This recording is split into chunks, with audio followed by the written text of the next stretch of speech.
काल राज ठाकरेंनी शिवाजी पार्कवरून जी मोठी घोषणा, मोठा दावा केलेला आहे त्या संदर्भातलीच ही बातमी आहे। लाडकी बहीण योजना बंद होणार आहे। हो, बरोबरच ऐकताय, लाडकी बहीण योजना बंद होणार आहे असं वक्तव्य केलंय राज ठाकरेंनी। लाडकी बहीणमुळे राज्यावरती 63,000 कोटींचं कर्ज आहे। राज्याचे प्रश्न सोडवाल तर फडणवीसांना पाठिंबा देईल असा सुद्धा त्यांनी घोषणा केलेली आहे। राज ठाकरेंची भाजपला पुन्हा पाठिंब्याची भाषा काल गुढीपाडव्याच्या दिवशी सुद्धा दिसली।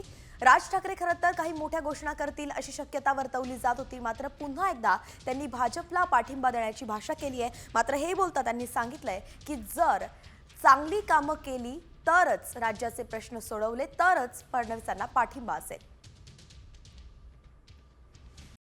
कॉमस्कोर नुसार आता isakal.com आहे देशातील नंबर 1 ची मराठी न्यूज वेबसाईट। प्रत्येक अपडेटसाठी isakal.com ला नक्की भेट द्या।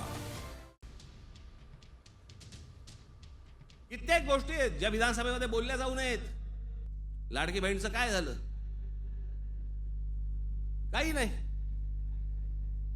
बंद होणार ती योजना। मी निवडणुकीच्या वेळेला सांगत होतो, पण माझं खरं सांगून तुम्हाला पटलं नाही, त्यांचं खोटं सांगून पटलं। काय कमाल आहे। तुमच्या साक्षीने सांगतो, माझं खरं तर देवेंद्र फडणवीस, तुमच्या हातामध्ये एक चांगलं राज्य, सुसंस्कृत राज्य हातामध्ये आलेलं आहे। याच्याकडे नीट बघा। चांगल्या पद्धतीने मराठी माणसाकडे पाहणार असाल तर आमचा तुम्हाला पाठिंबा निश्चित राहील। प्रत्येक गोष्ट आमची ऐकून करा।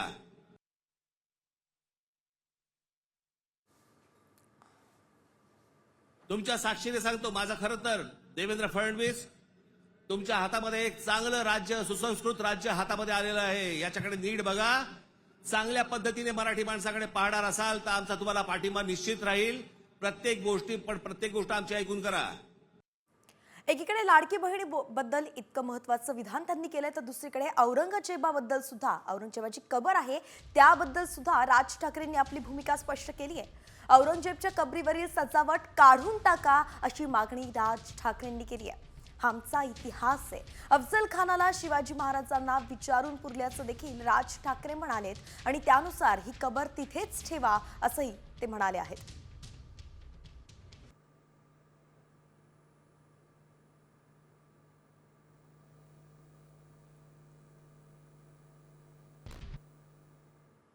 जी कबर आहे ना, जी सजवलेली काढून टाका। कबर नुसती दिसली पाहिजे आणि तिथे एक मोठा बोर्ड लावा, आम्हा मराठ्यांना संपवायला आलेला औरंगजेब इथे आम्ही गाडला गेला।